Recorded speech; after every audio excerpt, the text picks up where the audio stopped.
നിങ്ങളോടൊന്ന് സംസാരിക്കുവാനോ ഒരു ഗ്ലാസ് വെള്ളം കൊടുക്കാനോ ഒന്നും ഞങ്ങൾക്ക് കഴിഞ്ഞിട്ടില്ല. അപ്പോൾ ഒരു ഓണാഘോഷം, ഇത് ഈ വർഷത്തെ എൻ്റെ 7ാമത്തെ ഓണാഘോഷം. പക്ഷെ ഇതെനിക്ക് വളരെ സന്തോഷം നൽകുന്നു. മറ്റതെല്ലാം എനിക്ക് സന്തോഷം നൽകുന്നു. പക്ഷേ എന്തോ എൻ്റെ മനസ്സിൽ ഒരു തൃപ്തിയോടുകൂടി ഞാൻ നിങ്ങളുടെ കൂടെ ഇരുന്ന് ഭക്ഷണം കഴിക്കുക, അത് വലിയ കാര്യമൊന്നും നിങ്ങൾക്ക് വലിയ കാര്യമാണെന്ന് എനിക്കറിയാം. പക്ഷെ എന്നെ സംബന്ധിച്ചൊരു വലിയ കാര്യമാണ്. ഇത്രയും നാളെ നിങ്ങൾ ചെയ്ത, എനിക്കറിയില്ല നിങ്ങളെ അങ്ങനെ ആരെങ്കിലും റെക്കഗ്നൈസ് ചെയ്തിട്ടുണ്ടോ എന്ന് എനിക്ക് തീർച്ചയായിട്ടും ഉണ്ടാകും. ധാരാളം ലോകത്തിലെ പലതരം ആളുകൾ ശ്രദ്ധിക്കപ്പെടാതെ പോകുന്നുണ്ട്. അവരുടെ ശുശ്രൂഷയും സേവനവും മനുഷ്യ ജീവിതത്തിൽ ഒഴിച്ചുകൂടാനാവാത്തത് അങ്ങനെയുള്ള ഒരു വിഭാഗമാണ് നിങ്ങൾ എന്നാണ് എൻ്റെ മനസ്സിലാക്കുക. അതുകൊണ്ട് നിങ്ങളെ ഒന്ന് ആദരിക്കുക, അല്ലെങ്കിൽ നിങ്ങളുടെ കൂടെ ഇരുന്ന് ഭക്ഷണം കഴിക്കുക, അത് ഞങ്ങളുടെ എല്ലാവരുടെയും ഒരു വലിയ സന്തോഷമാണ്. അങ്ങനെയാണ് നിങ്ങളെ ക്ഷണിച്ചത്. നിങ്ങളെ ക്ഷണിക്കുമ്പോഴും ഞാൻ ഇവരോട് പറഞ്ഞിരുന്നു, ഒരുമിച്ച് പോയി ഒരു നോട്ടീസ് കൊടുക്കാമെന്നുള്ളതല്ല, ഓരോരുത്തർക്കും പ്രത്യേക ക്ഷണക്കത്ത് അങ്ങനെ നിങ്ങൾക്ക് കിട്ടിയെന്നാണ് എൻ്റെ വിചാരം. ഒരു ക്ഷണക്കത്ത് കൊടുത്ത് വിളിക്കണം എന്ന് ഞാൻ പറഞ്ഞിരുന്നു. അതൊരു പേഴ്സണൽ ഇൻവിറ്റേഷനായിട്ട്. അതിനെല്ലാം നേതൃത്വം നൽകിയത് എൻ്റെ തൊട്ട് അടുത്തിരിക്കുന്ന ഭദ്രാസന സെക്രട്ടറി വന്നനായ ജോൺസൺ വെള്ളത്തിൽ കോർബിസ്കോപ്പ അച്ഛനാണ്. അച്ഛനും അതുപോലെ തന്നെ അവിടെ നിൽക്കുന്ന ബാബുജി ഈശോ ഇതിൻ്റെ ക്രമീകരണങ്ങളിൽ വളരെ ശ്രദ്ധേയമായ നേതൃത്വമാണ് നൽകിയത്. എൻ്റെ ഓഫീസ് സെക്രട്ടറി ആയിരിക്കുന്ന റോയൽ ഫിലിപ്പ് അച്ഛൻ, അവർക്ക് അതിനുവേണ്ടി അത്യധ്വാനം ചെയ്തതാണ്. ആൽബിൻ തുടങ്ങിയവരെയൊക്കെ ഞാൻ ഓർക്കുന്നു. എന്നാൽ ഇതെല്ലാം സാധ്യമാകുന്നത് എന്നെക്കൊണ്ട് മാത്രം നടക്കണമെന്നല്ല. നിങ്ങളുടെ മുമ്പാകെ ഇവിടെ ഇരിക്കുന്ന കുറച്ച് വൈദികരും മറ്റാളുകളുണ്ട്. അവരാണ് ഈ ഭദ്രാസനത്തിൻ്റെ ചുമതലക്കാർ. ഭദ്രാസന കൗൺസിൽ അംഗങ്ങളും അതോടൊപ്പം മാനേജിംഗ് കമ്മിറ്റി അംഗങ്ങളും ഒക്കെ ഉണ്ട്. അവരുടെ എല്ലാവരുടെയും നേതൃത്വത്തിലാണ് നടക്കുന്നത്. എന്നാൽ ഇത് നടത്തുന്നതിന് നമുക്ക് സൗകര്യപ്രദമായ ഒരു സ്ഥലം വേണം എന്ന് പറഞ്ഞപ്പോൾ അത് ഈ മാക്കാമുള്ള സെന്റ് സ്റ്റീഫൻസ് കത്തീഡ്രൽ ഇടവകയിലെ വികാരി അച്ഛനോടും സെക്രട്ടറി ആയിരിക്കുന്ന ഏബിളും കൂടെ മറ്റൊരു കാര്യത്തിന് അരമനയിൽ വന്നപ്പോൾ അവരോട് ചോദിച്ചു, ഇങ്ങനൊരു ആഗ്രഹമുണ്ട്, ഈ ഒരു സ്ഥലം വിട്ടുതരാമോ എന്ന് ചോദിച്ചപ്പോൾ വളരെ സന്തോഷത്തോടെ അവരത് സമ്മതിക്കുകയും കമ്മിറ്റിയിലൊക്കെ ആലോചിച്ചിട്ട് ക്രമീകരണം ചെയ്യുകയും ചെയ്തു. ബിജു അച്ഛൻ ഇവിടെ തൊട്ടടുത്ത് തന്നെ ഇരിപ്പുണ്ട്, അസിസ്റ്റന്റ് വികാരി അച്ഛൻ ലിൻഡോ അച്ഛനുണ്ട്, സെക്രട്ടറി ഏബിൾ ഇവിടെ വന്നിട്ടുണ്ട്, ട്രസ്റ്റി വന്നിട്ടില്ലെന്ന് തോന്നുന്നു, ശരിയാ സാർ വന്നിട്ടില്ല എന്നാണ് എനിക്ക് തോന്നുന്നത്.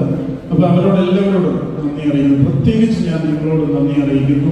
നിങ്ങൾ ഈ ഇൻവിറ്റേഷൻ സ്വീകരിച്ചു വന്നത് ജോമോനും ടീമുമാണ് നമുക്ക് ഭക്ഷണം ഒരുക്കുന്നത്. തെക്കേമല സ്വദേശിയാണ്. അദ്ദേഹത്തോടൊക്കെ ഞാൻ പ്രത്യേകം നന്ദി അറിയിക്കുന്നു. എൻ്റെ മാധ്യമ സുഹൃത്തുക്കളോട് ഞാൻ വന്ന സമയം മുതൽ നിങ്ങൾ എന്നോട് കാണിക്കുന്ന സ്നേഹത്തിന് പ്രത്യേകമായി നിങ്ങളോട് നന്ദിയും സന്തോഷവും അറിയിക്കുകയാണ്.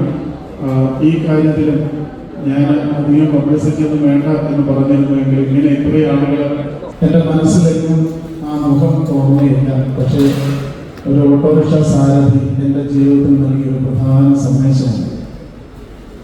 വൈദികനാകുന്നതിന് മുമ്പ് ഞങ്ങൾക്ക് ഒരു പട്ടമുടയുണ്ട്, അത് ഷമ്മാശനാകുന്നതാണ്. ഞാൻ ഷമ്മാശനായത് 1993 മെയ് 15-ാം തീയതിയാണ്. അന്ന് ചടങ്ങുകളെല്ലാം കഴിഞ്ഞ് ഭവനത്തിൽ പോയി. വൈകുന്നേരം എനിക്ക് തെക്കേമല ദേവാലയത്തിൽ ഒരു പ്രസംഗം ഉണ്ടായിരുന്നു. ആ പ്രസംഗത്തിന് പോകുവാനായിട്ട് ഭവനത്തിൽ നിന്നിറങ്ങി. ഞാൻ മാത്തൂരാണ്. എൻ്റെ വീടിൻ്റെ പടിയിൽ കൂടെ വണ്ടി സൗകര്യങ്ങളില്ല. മാത്തൂർ ജംഗ്ഷനിൽ വന്നപ്പോഴേക്കും മഴയായി.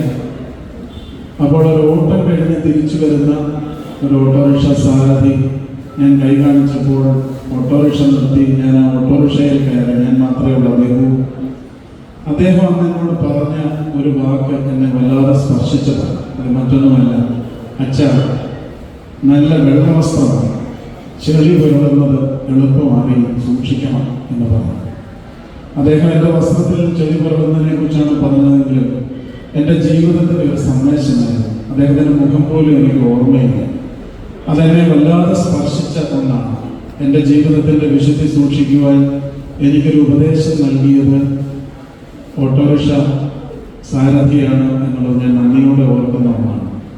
അതോടൊപ്പമാണ് ഞാൻ ഈ വസ്ത്രം ധരിച്ചതിന് ശേഷം, കുപ്പായം ധരിച്ചതിന് ശേഷം മാത്തൂരിൽ നിന്ന് ഓമലൂരിലേക്ക് ഇതുപോലെ റിട്ടേൺ ഓട്ടോകൾ വരുമ്പോൾ കൈ കാണിച്ച് ഓമലൂർ ഇറങ്ങിയെങ്കിലേ ഉള്ളൂ ഞങ്ങൾക്ക് ബസ് കൂടുതലായിട്ട് കിട്ടുന്നത്. പല സന്ദർഭങ്ങളിലും അവരിൽ പലരും എൻ്റെ കയ്യിൽ നിന്ന് 5 പൈസ കൊടുത്താൽ പോലും വാങ്ങിക്കുകയില്ല. അന്നൊക്കെ എനിക്ക് 1 രൂപ 2 രൂപ റിട്ടേൺ കൊടുത്താൽ ഓമലൂർ റോഡിലെ ജംഗ്ഷനിൽ അവിടെ ഇറക്കുമായിരുന്നു. പലരും എൻ്റെ കയ്യിൽ നിന്ന് വാങ്ങിക്കുകയില്ല. ഇവർക്കൊന്നും തിരികെ കൊടുക്കാൻ എന്നെ കൊണ്ട് കഴിഞ്ഞിട്ടില്ല. പിന്നെ എന്നെ സ്പർശിച്ച ഒരു കാര്യമാണ്, ഏത് പ്രകൃതി ദുരന്തമുണ്ടെങ്കിലും ഒരു കൂട്ടർ ആളുകൾ അവിടെ ഓടിയെത്താറ്. അവിടെ നിങ്ങളുമുണ്ട് എന്നുള്ളത് എനിക്ക് നേരെ അറിയാവുന്ന കാര്യമാണ്. ജീവിതത്തിൻ്റെ പ്രതിസന്ധികളിൽ നിൽക്കുന്ന പല മനുഷ്യരെയും നിങ്ങൾ സഹായിക്കുന്നു. ഇവിടെ വന്ന് ഇവിടെ പറഞ്ഞാൽ ഞാൻ മാത്തൂർ സ്വദേശിയാണ്. നമ്മുടെ ഓമലൂർ കൊളനട റോഡിലാണ് മാത്തൂർ. അവിടുത്തെ ഗവൺമെൻറ് UP സ്കൂളിൽ പഠിച്ച് പത്തനംതിട്ട കാതോലിക്കറ്റ് കോളേജിൽ അങ്ങനെ പത്തനംതിട്ടയുമായിട്ട് അഭേദ്യമായ ബന്ധമുള്ള ഒരാളാണ് ഞാൻ. 13 വർഷം ഞാൻ ബാംഗ്ലൂരിലാണ് ശുശ്രൂഷ ചെയ്തത്. ഇപ്പോൾ ഇവിടെ വന്നപ്പോൾ ഞാൻ കണ്ടിട്ടുള്ള മറ്റൊരു കാര്യം എന്താണെന്ന് ചോദിച്ചാൽ, എന്നെ കാണുവാനായിട്ട് ആളുകൾ ഓട്ടോറിക്ഷയിൽ വരും.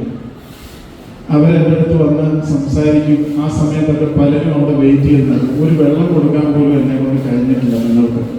നിങ്ങൾ ആ സമയത്ത് അവിടെ വെയിറ്റ് ചെയ്തപ്പോഴും നിങ്ങളോടൊന്ന് സംസാരിക്കുവാനോ ഒരു ഗ്ലാസ് വെള്ളം കൊടുക്കുവാനോ ഒന്നും ഞാൻ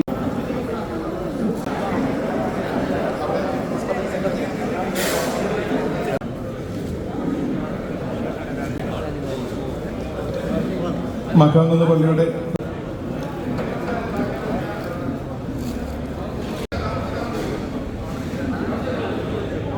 ഈ ഭദ്രാസനത്തിന്റെ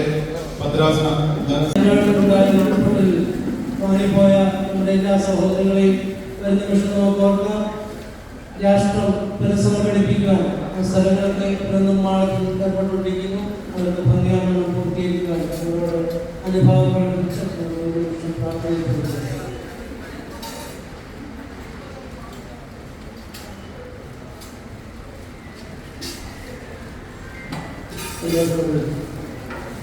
വന്യരായ വൈദിക ശ്രേഷ്ഠർ, വന്യരായ ബഹുമാന്യരായ സഭാമാനികൾ, വരവിൽ ഈ നാടിൻ്റെ കണ്ണത്തോട് മണ്ണാർക്കൊളഞ്ഞി ഭാഗം വരെ നീളുന്ന ഭദ്രാസന അതിർത്തികൾ പത്ര ദൃശ്യ മാധ്യമ സുഹൃത്തുക്കൾ, ഞാൻ ഓർമ്മിച്ചതുപോലെ നാം ഉറങ്ങുമ്പോൾ അവർ മരണം ഒരുപക്ഷെ വളരെയധികം നാം ഊഹിക്കുന്നതിൽ അപ്പുറത്തേക്ക് കടക്കുമെന്ന് മാധ്യമ സുഹൃത്തുക്കളൊക്കെ അവരോട് അന്വേഷിച്ച് പറയുന്നുണ്ട്. ഞാൻ ഈ സംഭവം ഓർമ്മിപ്പിച്ചത് എല്ലാം ഒപ്പിയെടുത്തുകൊണ്ട് നമ്മളെ അറിയിക്കുന്നതാണ്. എല്ലാവരോടുള്ള ബഹുമാനം, ആദരവ് അറിയിക്കുന്നു. നിങ്ങളെ തിരുമേനിയുടെ ഒരു ദൂതനായിട്ടോ ഒരു പോസ്റ്റ്മാനായിട്ടൊക്കെ നിങ്ങൾ പലരും ഭയങ്കര സന്തോഷപ്പെട്ടു. ഈ സെന്റ് പീറ്റേഴ്സ് ജംഗ്ഷനിലുള്ള റോയി എന്ന് പറയുന്ന ഒരാൾ വളരെ സന്തോഷത്തോട് വന്ന് ഞാൻ തിരുമേനിയോടൊപ്പം പഠിച്ചെന്ന് പറഞ്ഞു. ഈ പ്രസിഡന്റിന്റെ അടുത്തുള്ള സുഹൃത്തുക്കൾ എന്നോട് പറഞ്ഞു, ഞാൻ തിരുമേനിക്ക് ഒരു സമ്മാനം കൊടുക്കണമെന്ന് പറഞ്ഞു. ഞാൻ പറഞ്ഞു ഇന്നത്തെ ദിവസം വേണ്ടെന്ന് പറഞ്ഞു. പക്ഷേ തിരുമേനി ഞാൻ അങ്ങനെ പറഞ്ഞുവെങ്കിലും ഇപ്പോൾ അവർ വളരെ സ്നേഹപൂർവ്വം എന്ന് പറഞ്ഞിട്ടുണ്ട്. ആ പ്രസിഡന്റിന്റെ അവിടുത്തെ 28 ആണ് നമ്പർ യോമന വകുപ്പിൽ അതിനുള്ള ക്രമീകരണം ചെയ്യേണ്ടതാണ്. മക്കാങ്കുന്ന് സെന്റ് സ്റ്റീഫൻസ് പള്ളി, മലങ്കര ഓർത്തഡോക്സ് പള്ളി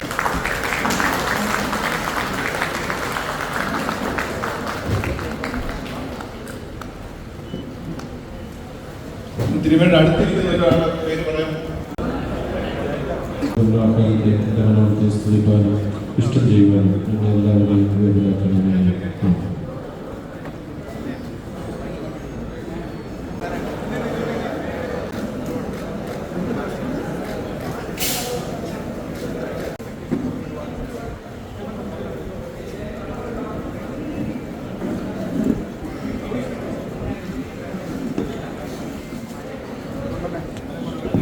തിരുമേനിയുടെ അനുവാദത്തോടുകൂടി നിങ്ങളുടെ ഓട്ടോറിക്ഷ സാധ്യതകളെ പ്രതികരിച്ചുകൊണ്ട് ഗവൺമെൻറ് എന്നുള്ള ഒരു ആഗ്രഹം ഇവിടെ ഞങ്ങൾ ഒന്നിച്ച് സഫലമാവുകയാണ്. ഈ ഒരു സന്ദർഭത്തെ ഞങ്ങൾ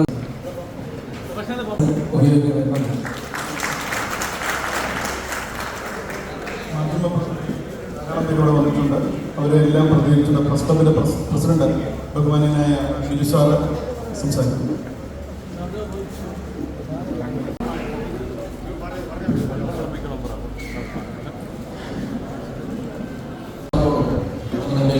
മാധ്യമ പ്രവർത്തകർക്ക് വേണ്ടി ഉള്ള പ്രത്യേകമായ അഭിനന്ദനങ്ങൾ അറിയിക്കുന്നു.